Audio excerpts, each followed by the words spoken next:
நான் குடிகார கதிரவன். நீ தமிழ் படிக்கன்னு ஆசைப்பட்டீங்கன்னா காரைக்குடியில் படிங்க. என்ன நோய் நோய் நோய் நோய் கேட்டுக்கிட்டே இருக்கிறது நல்லது. நிறைய பிள்ளைகள் தென்பட ஆரம்பிச்சா பாம்பில்கால் பாம்பு அறிவு சொல்லுவாங்க. ஏன் இந்த யூடியூப் வலைதளம் ஆரம்பிச்சு அப்படிங்கிறதுக்கு ஒரு அற்புதமான ஒரு கதை. எழுத்து பிள்ளையை கலையெடுத்து சந்தித்த சுவாரஸ்யங்கள் என்ன, சங்கடங்கள் என்ன? முகம் காட்டுறதுக்கு பயம். யாராவது ஏதாவது திட்டிடுவாங்களோ, யாராவது ஏதாவது பேசிடுவாங்களோ. நம்ம தமிழர்களாக இருந்து கொண்டு பிழை விடுதல் என்பது ஏற்றுக்கொள்ள முடியாத நிச்சயமா. கார்னிவல் போடுதான். கார்னிவல் போட்டுட்டாங்க. கார்னிவல் தமிழன் மெடிக்கல் போடுறீங்க, ஏன் போடுறீங்க? ஏஜென்சின்னு போடுறீங்க, ட்ரேடர்ஸ் போடுறீங்க. வெளிநாட்டுல இருந்து ஒரு வந்தா தெரியுமா, சென்னை சில்க்னு ஒன்று போட்டுட்டாங்க, கேவலப்படுத்திட்டாங்க. தாவே வெரி பேட் அப்படிங்கிற. இப்ப மருந்து கடையில் இக்க விட்டுட்டீங்கன்னா என்ன பொருள்? மருந்தை கடைதல்ங்கிற பொருள். தஞ்சை மகாராஜா காரைக்குடி வந்துட்டாங்கிற ஒரு பிழையை கூட. தமிழ் வளர்ச்சித்துறை செய்ய வேண்டிய வேலையை நான் ஒருவனாக இருந்து, தனி ஒருவனாக இருந்து எல்லோருக்கும் விழிப்புணர்வை கொடுத்து கொண்டிருக்கிறேன். இதெல்லாம் உண்மை. அதற்கு தமிழ்நாட்டு அரசு என்ன செய்யணும்? எங்கும் தமிழ், எதிலும் தமிழ். இதுக்கு தாங்க நான் கிளம்பி இருக்கேன். இதன் மூலமாக எந்த மிரட்டல் உருட்டல் எது வந்தாலும் கவலைப்படுறது முடிவு பண்ணியாச்சு.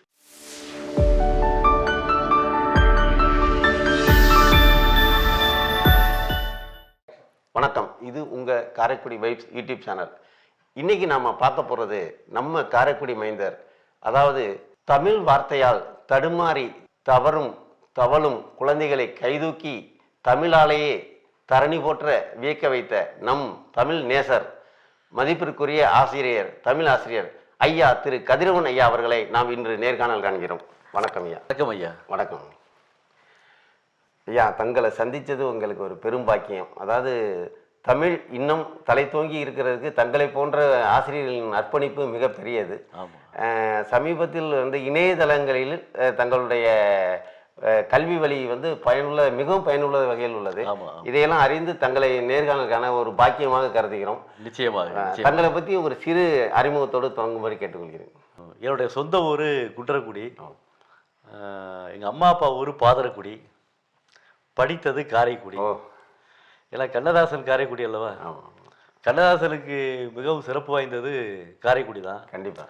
அடிக்கடி அவர் சொல்வார், நான் குடிகார கண்ணதாசன் அப்படிப்பார். காரை குடிகார கண்ணதாசன்.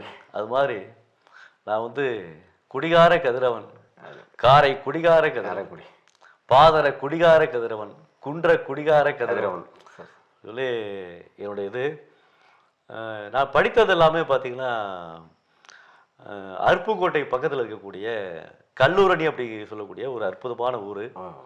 அந்த ஊரில் எஸ்பிகே மேல்நிலைப்பள்ளி அப்படி ஒரு பள்ளிக்கூடம் இருக்குது. அந்த பள்ளிக்கூடத்தில் தான் 1ஆம் வகுப்பிலிருந்து 12ஆம் வகுப்பு வரைக்கும் இங்கே தான் படித்தேன். அங்கே 12ஆம் வகுப்புலாம் பார்த்தீங்கன்னா அறிவியல் பிரிவில் தான் எடுத்தெடுத்தது. அது சரி, சயின்ஸ் குரூப்னு சொல்லுவாங்க. நான் அறிவியல் பிரிவில் படித்தாலும் கூட எனக்கு தமிழ் உணர்வு அன்றைய காலகட்டத்திலே வந்துருச்சு.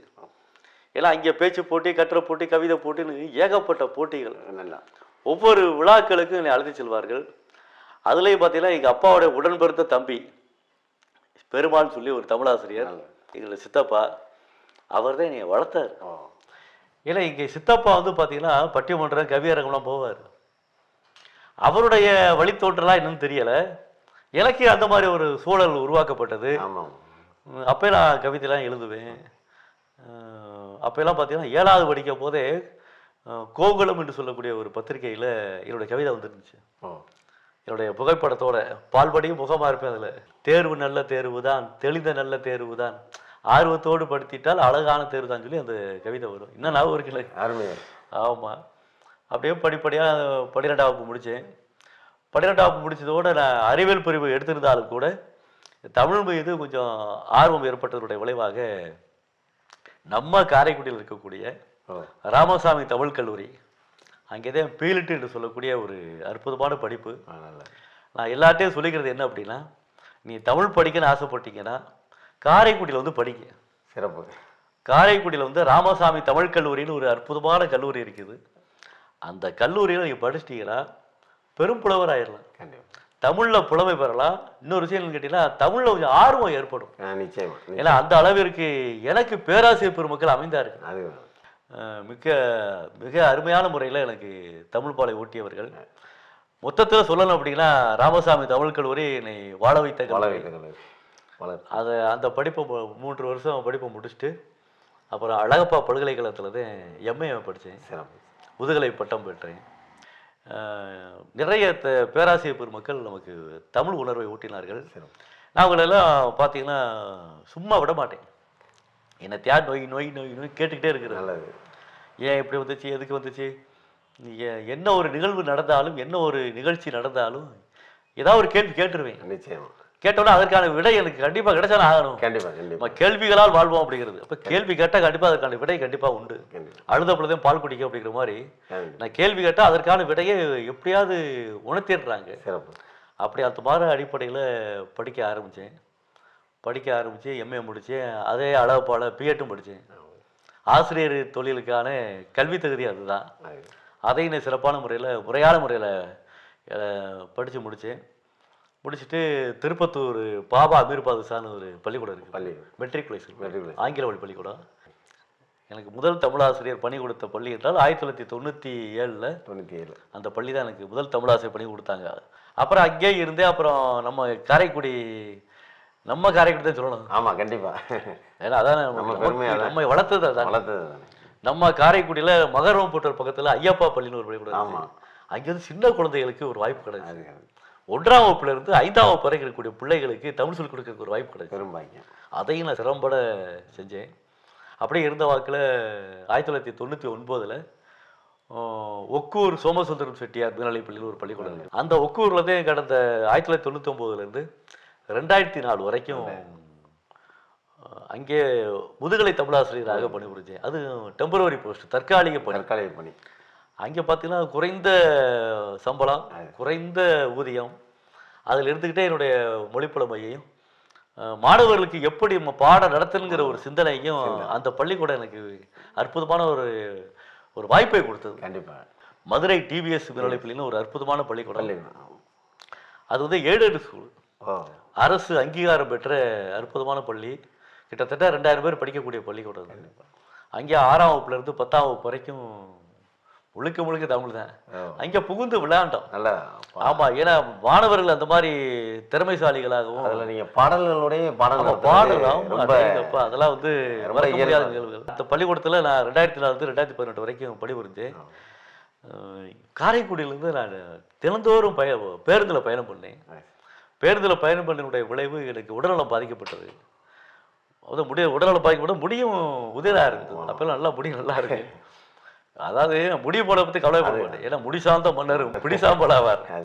அதனால வந்து முடியை பற்றி கவலைப்படலை. ஆனால் உடல் நலம் கொஞ்சம் பாதிக்கப்பட்டது. அப்போ வந்து நான் கேட்கும்போது மதுரை டிவிஎஸ் மேல்நிலைப்பள்ளியிலேருந்து மாற்றலாகி முறையான அனுமதியோடு, அரசினுடைய அனுமதியோடு, பள்ளி கல்வித்துறையினுடைய அனுமதியோடு, ஜாயிண்ட் டைரக்டர்னு சொல்லுவாங்கல்ல, அவருடைய அனுமதியோடு சிவகங்கை பக்கத்தில் இருக்கக்கூடிய சோழபுரம் என்று சொல்லக்கூடிய ஒரு அற்புதமான பள்ளிக்கூடம். அங்கேதான் சுத்தானந்த பாரதி தேசிய வித்தியாலயம் உயர்நிலைப் பள்ளியில் இன்று வரைக்கும் இதுவரைக்கும் நான் தமிழாசிரியராக பணிபுரிந்து வர்றேன். என்னன்னு கேட்டீங்கன்னா கவியோகி சுத்தானந்த பாரதின்னு சொல்லுவாங்க. அவருடைய பாடல்லாம் கேட்டீங்கன்னா மிக மிக அற்புதமாக இருக்கும். கவியோகி அவருடைய பாடலில் கூட 2004 வருஷம் 11ஆம் வகுப்புல மொழி வாழ்த்துன்னு சொல்லக்கூடிய ஒரு தலைப்புல அவரோட பாடல் வச்சிருந்தாங்க. தமிழ் தாயை பத்தி அவளை அழகா பாட்டிருப்பாரு.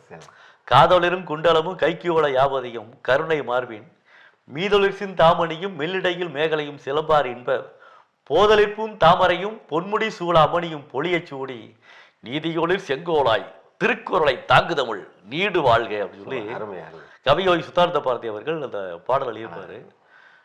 அற்புதமான பள்ளிக்கூடம். அந்த பள்ளிக்கூடத்தில் தான் இதுவரைக்கும் நான் பணிபுரிந்து வர்றேன். என்னுடைய மாணவர்கள் தங்கமானவர்கள், மன்னவர்கள், மாண்புமிகு மாணாக்கராக விளங்கக்கூடியவர்கள். அந்த மாதிரியான அடிப்படையில் இருக்கின்ற பொழுது நான் வகுப்பறையில் என்ன செய்வேன், பாடம் நடத்துவேன். நான் மதுரை டிவிஎஸ் இருக்கும்போதே இந்த படி ஆரம்பிச்சிட்டேன்.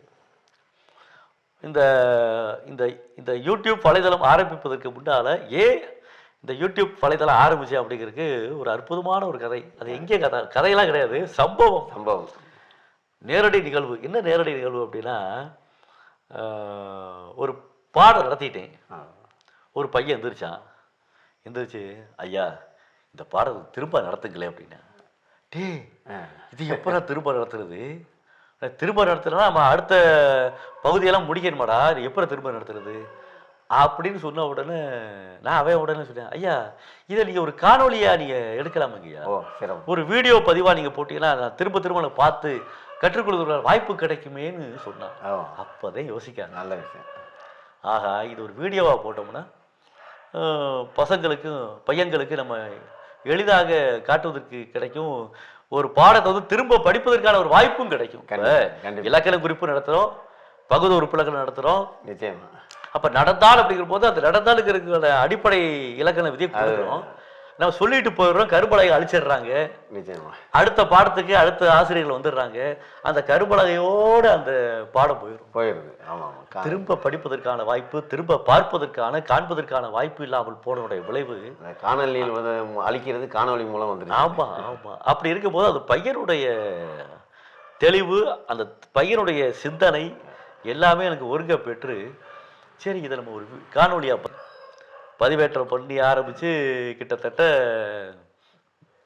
2016 ஆரம்பிச்சேன். இந்த கல்விச்சாலை என்று சொல்லக்கூடிய அற்புதமானது 2016 ஆரம்பித்தேன். மிகுந்த பயனுள்ள. ஆமாம், ரொம்ப நிறைய பேருக்கு அது ரொம்ப போகணும். இப்போ 2016 ஆரம்பிக்கும் போது யூடியூப்பில் அப்போ தான் அந்த காணொலிகளை அதில் பதிவேற்றம் பண்ணுறேன். அப்போ எல்லாம் பார்த்தீங்கன்னா கொஞ்சம் கொஞ்சமாக போகும். எவ்வளோ போகும்? ஒரு 100 பார்வையாளர்கள் வருவாங்க, பார்ப்பாங்க, போயிடுவாங்க. இப்படி கடந்து போய்கிட்டே இருக்கின்ற பொழுது 2022 வருஷம் நம்ம காரைக்குடிக்கு பக்கத்தில் ஓனா சிறுவைகள் இருக்குல்ல. உய்யகுண்டான் சிறுவைகள் சொல்லுவாங்க. அந்த ஓனா சிறுவைகளுக்கு பக்கத்தில் சாலி என்று சொல்லக்கூடிய ஒரு அற்புதமான கிராமம் உங்களுக்கு தெரியும். அந்த சாலி என்று சொல்லக்கூடிய கிராமத்தில் ஒரு திருமணத்துக்கு கமாவோட போயிருந்தேன். போயிருக்கும்போது அங்கே வந்து பார்த்தீங்கன்னா ஃப்ளக்ஸ் அடிச்சிருப்பாங்க, மிகப்பெரிய அப்போ பேனர்லாம் வச்சுருப்பாங்க, பதாகை வைத்திருந்தார்கள், சுவரொட்டி எல்லாம் ஒட்டியிருந்தார்கள். அதில் வந்து பார்த்தீங்கன்னா மணமக்கள் என்று 2 சொல்லி நான் போட்டிருந்தாங்க, ரன்னகர நான் போட்டிருந்தாங்க. மணமக்கள் ரன்னகர நான் போட்டு 2 சொல்லி நான் போட்டு மணமக்கள் போட்டிருந்தாங்க. இதை பார்த்த உடனே என்னடா அது, எப்பயுமே நம்ம காலங்காலமாக 3 சொல்லிலாம், அதான் டன்னகர நான் போட்டு தானே பயன்படுத்திக்கிட்டு வந்துருக்கோம் மணமக்கள் அப்படின்னு. இவங்க என்னடா 2 சொல்லி நான் போட்டிருக்காங்களே, ரெண்டகரை நான் போட்டிருக்காங்களே, இது என்ன அப்படின்னு யோசிக்காங்க. அப்போ யோசிக்க ஆரம்பிக்கும் போது இந்த மணமக்கள் அப்படிங்கிறது மனசுக்குள்ளே பாய ஆரம்பிச்சது. சரி இதை நம்ம ஒரு காணொலியாக யூடியூப்பில் பதிவிட்டோம்னா என்னன்னு யோசனை வந்துச்சு. அப்போ முகம் காட்டுறதுக்கு பயம். யாராவது திட்டிடுவாங்களோ, யாராவது எதாவது பேசிடுவாங்களோ, என்னடா இதெல்லாம் எடுக்கிற அப்படி சொல்லிடுவாங்களோ அப்படின்னு சொல்லி ஒரு பயம் ஏற்பட்டது. சரி குரல் வழியாக போடுவோம். என்னுடைய குரல் வழியாக அந்த காணொலியை நான் பதிவேற்றம் பண்ண ஆரம்பித்தேன். கடைசியில் இப்போ அந்த காணொலி இப்போ இல்லை கையில். எந்த காரணத்தினால நீக்கம் செய்யப்பட்டதுன்னு தெரியலை. ஆனால் அந்த காணொலி அதில் குழந்தைகள் படம்லாம் இருந்துச்சு. அப்போ அந்த மணமக்கள் விழாவில் வாழ்த்துகின்ற பொழுது குழந்தைகள் படம்லாம் இருந்தது. அந்த குழந்தைகள் படத்தை வந்து அப்போ உள்ள காலகட்டங்களில் ஏதோ ஒரு கம்யூனிட்டி ரைட்ஸ்ன்னு சொல்லுவாங்க, அந்த குழந்தைகள் படத்தால் நீங்கள் காமிக்கக்கூடாது அப்படிங்கிற ஒரு ரைட்ஸ் ஒன்று இருந்தது. இப்போதே அப்பெல்லாம் கிடையாது, இப்போல்லாம் மாற்றிட்டாங்க. அதனால என்ன ஆகி போச்சு, அந்த காணொலியால் நீக்கம் செய்யப்பட்டது. அப்புறம் காலப்போக்கில் என்ன செஞ்சேன், ஒவ்வொரு காணொலியெல்லாம் பதிவேற்றம் பண்ண ஆரம்பித்தேன். அப்போ தான் எனக்கு நிறைய பிள்ளைகள் தென்பட ஆரம்பிச்சது. பாம்பில்கால் பாம்பு அறிவு சொல்லுவாங்க இல்லை, அது மாதிரி நான் பார்க்குற இடமெல்லாம் பார்த்தீங்கன்னா பிள்ளைக்காலாக இருந்துச்சு. இப்போ ஒரு கல்யாணத்துக்கு போகிறோம், கல்யாணத்துக்கு போகிறதுக்கு போல பத்திரிக்கை வாங்கி பார்க்குறோம். பத்திரிக்கையில் தாய்மாமன் போட்டிருக்கணும், நாய்மாமன் போட்டா அது ஏற்றுக்கொள்ளவே முடியாதுல்ல. அப்போ ஒரு எழுத்து தானே, ஓர் எழுத்து தானே என்று நாம் குறைபட்டு கொண்டோம் என்றால் தமிழிலே மிகப்பெரிய பிழைகள் வந்து சேர்ந்து. இந்த ஒரு எழுத்துன்னு சொன்ன நினைவு வருவது, நம்ம தஞ்சை மகாராஜா காரைக்குடி வந்துட்டாங்கிற ஒரு பிழையை கூட ரொம்ப அந்த ஒரு எழுத்துனால எவ்வளோ பெரிய மாற்றங்கள் வருது, அர்த்தமே மாறுதுங்கிறத ரொம்ப தெளிவாக சொல்லுவாங்க. அது என்னன்னு கேட்டிங்கன்னா பல பேர் பார்த்தாலும் தெரியலை, ஆனால் நம்ம காரைக்குடியில் மகாராஜா கடை இருக்குது. அந்த கடையில் விளம்பரம் கொடுத்துருக்குறாங்க, தஞ்சை மகாராஜா இப்போ காரைக்குடிக்கு வந்துட்டாங்க. தஞ்சை மகாராஜா இப்ப காரைக்குடிக்கு வந்துட்டாங்கன்னா காரைக்குடி தஞ்சாவூர்ல கிளை இருக்கிறது. தஞ்சாவூர்ல மெயின் பிரான்ச் தலைமை கடை இருக்கிறது. அந்த கடையெல்லாம் காலி பண்ணிட்டு இங்க காரைக்குடிக்கு வந்துட்டாங்க போடுறத போட்டிருக்காங்க. அப்ப அங்க என்ன வரணும் அப்படின்னா தஞ்சை மகாராஜா இப்ப காரைக்குடிக்கும் வந்துட்டார் உம்மி என்று சொல்லக்கூடிய இடைச்சொல் இடைச்சொல். அப்ப உம்மி என்பது இடைச்சொல்லாக வருகின்றது. அப்ப இடைச்சொல்கிறது எப்படி வரும்னா பெயர் சொல், வினைச்சொல், இடைச்சொல், உரிச்சொல்.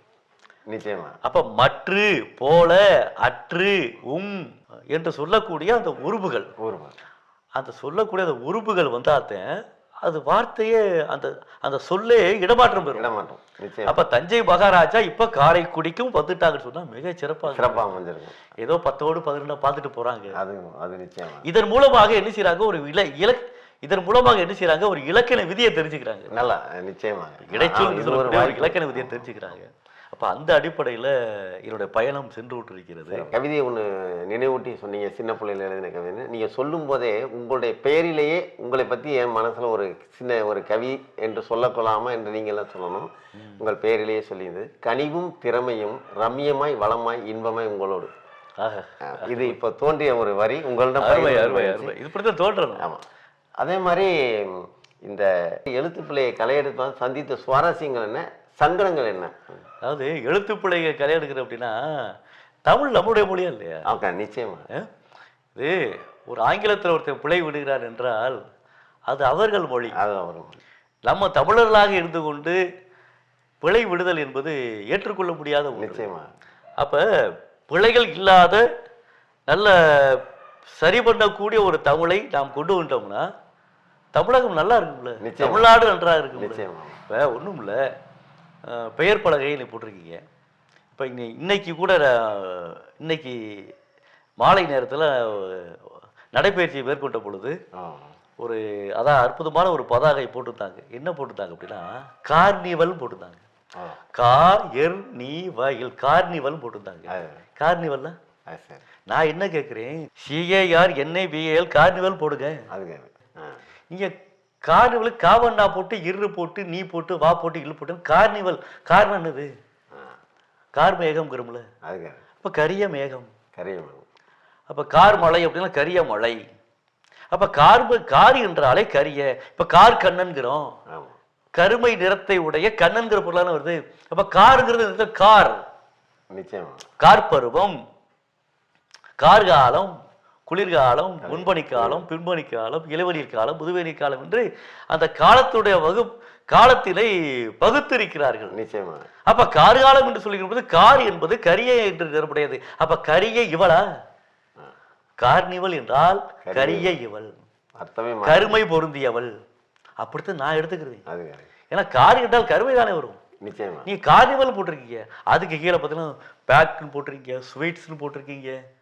என்னது ஸ்வீட்ஸ் போட்டீங்கன்னா ஆங்கிலத்தில் SWEETs போட்டுற வேண்டியானே. நிச்சயமா. ஏன் எஸ் போட்டு வி போட்டு இட்டு போடுறீங்க? போடக்கூடாதுல்ல. அது பாக்ஸ்ன்னு போடுறீங்க, பா போட்டு இக்கு போட்டு இக்ஸ் போடுறீங்க. பாக்ஸ் ஏன் போடுறீங்க? BOX பாக்ஸ் போட்டுற வேண்டியானே. நிச்சயமா. ஒன்று ஆங்கிலத்தில் எழுதுங்கள், இல்லையா தூய தமிழ் எழுதுங்கள். ஆங்கில எழுத்தை அப்படியே தமிழ்படுத்துவது நமக்கு என்ன உரிமை இருக்கிறது? நமக்கு உரிமையே கிடையாது. நிச்சயமா. இப்ப மெடிக்கல் போடுறீங்க, மேடிக்கல் ஏன் போடுறீங்க? அது தவறு. தமிழன் மெடிக்கல் போடுறீங்க, ஏன் போடுறீங்க? தமிழன் என்று பெயரை வைத்துக் கொண்டு தமிழன் மருந்தகம் போடலாம்ல. இப்ப அன்னைக்கு ஒரு நாள் கடையில பாக்குறேன், மருந்து கடைன்னு போட்டிருக்காங்க, இக்க விட்டுட்டாங்க. இப்ப மருந்து கடைன்னு இக்க விட்டுட்டீங்கன்னா என்ன பொருள்? மருந்தை கடைதல்ங்கிற பொருள் புரியும். இக்க விட்டுட்டோம்னா மருந்து கடைதல். அப்ப மருந்து கடையக்கூடிய இடம் அந்த பொருள் வரும். அப்ப இக்கு போட்டா மட்டும்தான் மருந்துகளை விற்கக்கூடிய கடை. அப்ப ஒரு எழுத்து தானே என்று நாம் நினைத்தோம் என்றால் பொருளை மாறி போயிடும். நிச்சயமா. அப்ப அந்த அடிப்படையில என்னுடைய சங்கடமாக இருக்கிறது, எனக்கு கவலையாக இருக்கிறது என்ன அப்படின்னா, மெல்ல தமிழிலி சாகும் என்று பாரதியார் சொல்லல, மெல்ல தமிழிலி சாகும் என்று பேதை ஒருவன் உரைத்தான் என்று பாரதியார் சொல்கிறார். நிச்சயமா. அப்பெல்லாம் எங்களுடைய தமிழ் மொழி என்றும் அழியாதது, எப்பொழுதும் நீக்கமர நிறைந்து எல்லாவற்றிலும் ஒரு புகழ் சூடிய ஒரு புகழ் மாலையாக வழங்கக்கூடியது. நிச்சயமா. அந்த தமிழை அழிப்பதற்கு யாருக்கு உரிமை கிடையாது. நீங்கள் அழித்தாலும் அழிக்காவிட்டாலும் தமிழ் என்றும் கன்னித்தமிழாகத்தான் இருக்கும். நிச்சயமா. எத்தனையோ ஆண்டுகள் கழித்து போனாலும் இன்றும் இளமை மாறாமல் கன்னித்தமிழாக மாறிக்கொண்டிருக்கிறது என்றால் தமிழ் என்றும் வளமை உடையதுங்க. நிச்சயமாக நிச்சயமாக. காலத்துக்கேற்ப தன்னுடைய நிலையை புதுப்பித்துக் கொள்ளுமே தவிர அது பழையனவாக மாறாது. நிச்சயமா. அடித்தளத்து கீழே போகாது. என்றும் எங்களுடைய தமிழ் என்றும் வாழ்ந்து கொண்டே இருக்கு. கண்டிப்பா. அப்ப அந்த மொழியை நாம் போற்ற வேண்டாமா? நிச்சயம். பாதுகாக்க வேண்டாமா? ஏஜென்சின்னு போறீங்க, ஏஜென்சிஸ்ங்கிறது போடலாமா? அது ஏஜென்சி ஏஜி என்ஜி போட்டாலும் பரவாயில்ல. ஏ போட்டு ஜா போட்டு இன்ஸ் போட்டு ஜீஸ் போடுறீங்க. ட்ரேடர்ஸ் போடுறீங்க. நிச்சயமா. என்ன அது ட்ரேடர்? டி ரேடர்ஸ் என்ன ட்ரேடர்ஸ்? அப்ப இதையெல்லாம் கேட்பது யாரு? இதற்கென்று தமிழ் வளர்ச்சித்துறை என்று சொல்லக்கூடிய அற்புதமான துறை எல்லாம் இருக்கிறது. இல்லை அவர்களெல்லாம் என்ன செய்கிறான்னு நான் கேட்கக்கூடாது. நிச்சயமா. அவர்கள் என்ன செய்கிறார்கள், இதெல்லாம் செய்ய மாட்டாங்களா, செய்யக்கூடாதுன்னு நான் கேட்கறதுக்கு எனக்கு உரிமை கிடையாது. இது அவர்கள் செய்ய வேண்டிய வேலை, பணி. தமிழ் வளர்ச்சித்துறை செய்ய வேண்டிய வேலையை நான் ஒருவனாக இருந்து தனி ஒருவனாக இருந்து எல்லோருக்கும் விழிப்புணர்வை கொடுத்து கொண்டிருக்கிறேன். இதெல்லாம் உண்மை. இப்போ ஒன்றும் இல்லை, சாலையில் போய்கிட்டு இருக்கீங்க, ஒரு கல் கிடக்கு, கல்லை தூக்கி ஓரத்தில் போட்டால் என்ன பொருள்?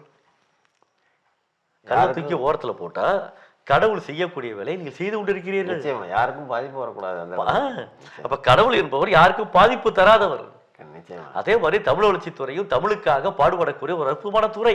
அவசியம். அவர்கள் இன்னும் மென்மேலும் என்ன செய்யணும், கொஞ்சம் முயற்சி எடுத்து சென்னையில் இருக்கக்கூடிய எல்லா பேர் பலகையும் தமிழில் மாற்றிவிட்டால் அதை விட பிறவி பயனை அடைவதற்கு வேறு எதுவுமே கிடையாது. சிறப்பா சிறப்பா. எங்கு பார்த்தாலும், அதாவது எங்கும் தமிழ் எதிலும் தமிழ் என்று சொல்லக்கூடிய ஒரு அற்புதமான ஒரு பேரின்பத்தை அடைந்து விட்டோம் என்றால் அதுவே வெளிநாட்டுக்காரர் பாப்பாருங்க. வெளிநாட்டார் அதை வழக்கம் செய்தல் வேண்டும் பாரு சொல்றாரு. தெருவெல்லாம் தமிழ் வழக்கம் செழிக்க செய்வேன். நிச்சயமா. அதான் இருக்குல்ல.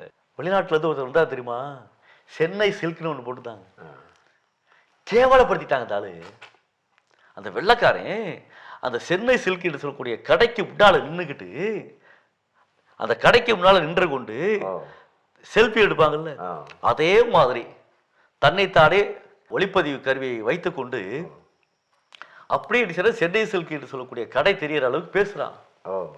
என்ன என்ன சென்னை சில்க்னு போட்டிருக்காங்க. அது சரி. இது சில்க்லாம் கேட்குறாங்க. சில்க் என்றால் என்ன? வெரி பேட் அப்படிங்கிறாங்க. அப்ப சில்க்குங்கள என்னங்க, சி போட்டு இல் போட்டு இக்கு போட்டிருக்கீங்களே, இந்த குண்டு இல்லுக்கு அடுத்து ஒற்றெழுத்து வரவே கூடாது. இப்ப பால் கூட்டல் கூடம் பார்க்குடம், வேல் கூட்டல் கூடம் வேர்க்குடம், பால் கூட்டல் கடல் பார்க்கடல். அப்ப இல்லு இர்ராக மாறுகிறது.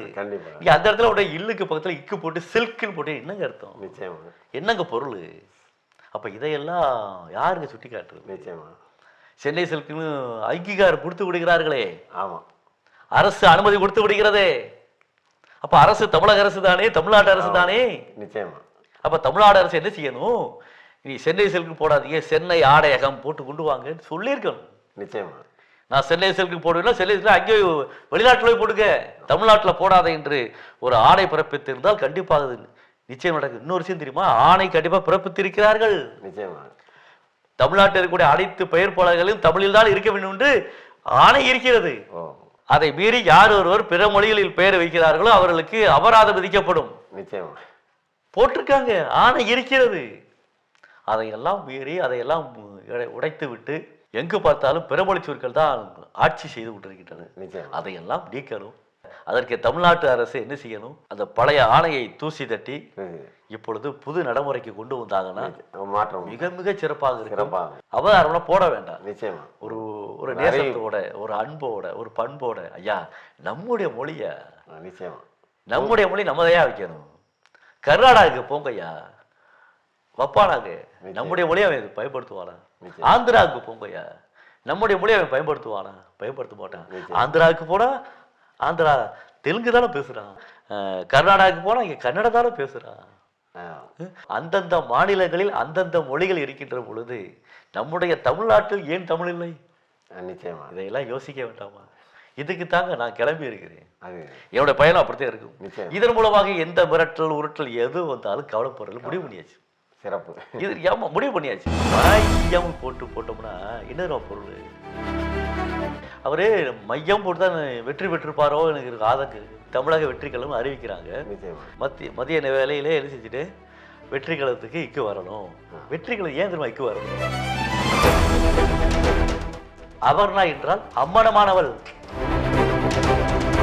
பிருத்திவிராஜ் என்றால் மண்ணாங்கட்டி, யாசிகா என்றால்